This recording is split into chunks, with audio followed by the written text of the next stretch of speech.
It's a penultimate issue of what Marvel thought was a rebirth of the romance era. 2003 Trouble by Mark Millar, Terry Dodson, Rachel Dodson, with Joe Quesada, Axel Alonso, Bill Jamas, and yeah, this is Aunt May, and she's just been sleeping around. Let's see what happens next.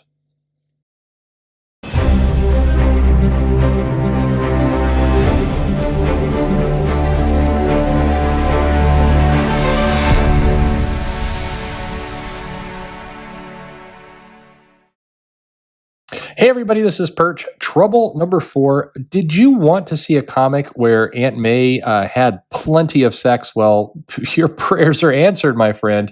This is Trouble 4 of 5. And what has happened so far is that Aunt May and Sister Mary went off to the Hamptons to do some summer work to earn enough money so May could buy a van and presumably sleep around the country.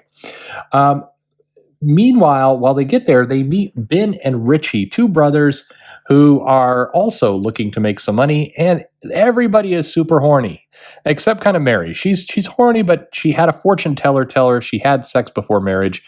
She would, she'd be a mom before 20. And May, no worries because she's never going to be called a mom, so she can just pork anyone she likes, and she has been. So, shocking, Aunt May has been sleeping with Ben, cheated on Ben with brother Richie, and also a bunch of guys at a poker game, presumably, and she's pregnant. So now what? Aunt May, our story opens with Aunt May vomiting into a toilet. And Mary is kind of worried about her because, she's pregnant and vomiting. So they're trying to figure out what to do. What do you do about this baby? And they have a conversation at a diner. What are we going to do? We get a little joke there. The diner lady's like, how do you want your eggs? And May's like, unfertilized. It's like, fertilization humor. Am I right? Anyway, so, Aunt May's crying all the time. She's miserable. Her parents are super religious, so this is bad news. And she's still not telling Mary who she's sleeping with, but you kind of have a feeling Mary knows somewhere deep down. But she's got to come clean. And they're having this conversation about sex and babies and all this kind of stuff.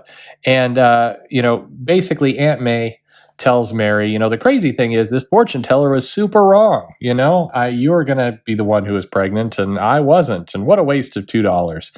And Mary's like, she's right. I could be more of a whore. And so she goes and finds Richie, and then she rips his shirt, his clothes off, and just does the deed. We get a scene of a rocket taking off and some flowers blooming and waves crashing against a rock and fireworks that are super white and drippy.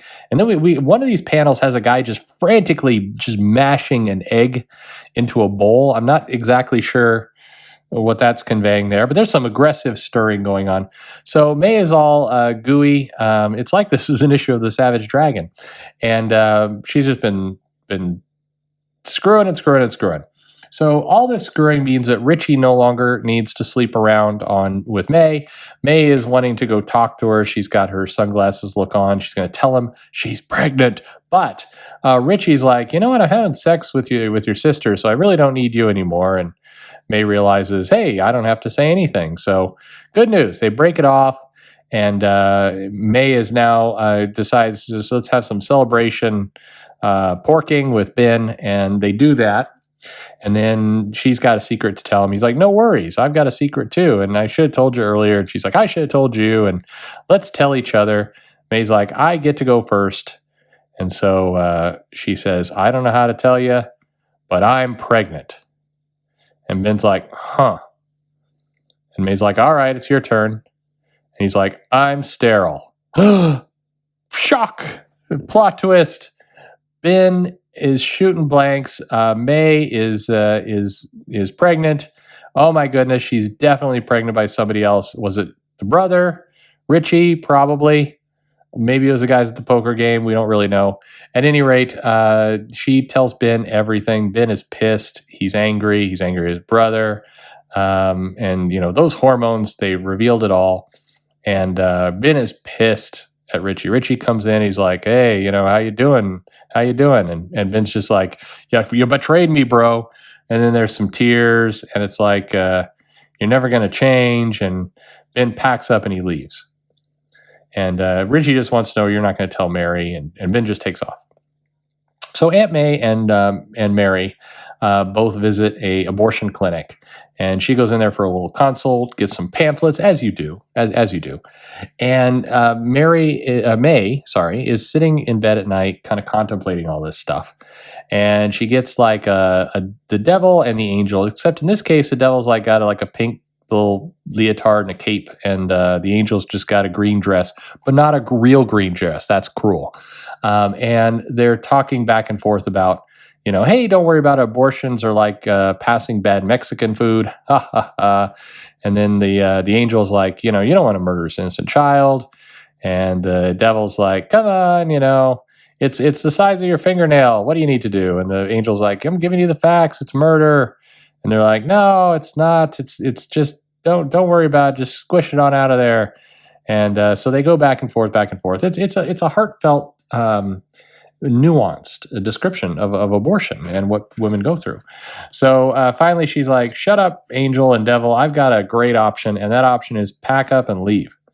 So while Mary was sleeping off all the sex she's presumably having from with Richie, May has left, and she left a little letter saying, "Peace, I'm out, and I've taken your money, and I'm off."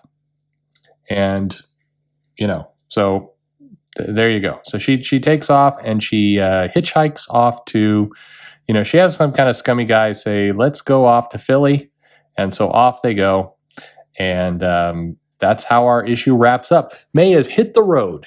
She's pregnant and on the road.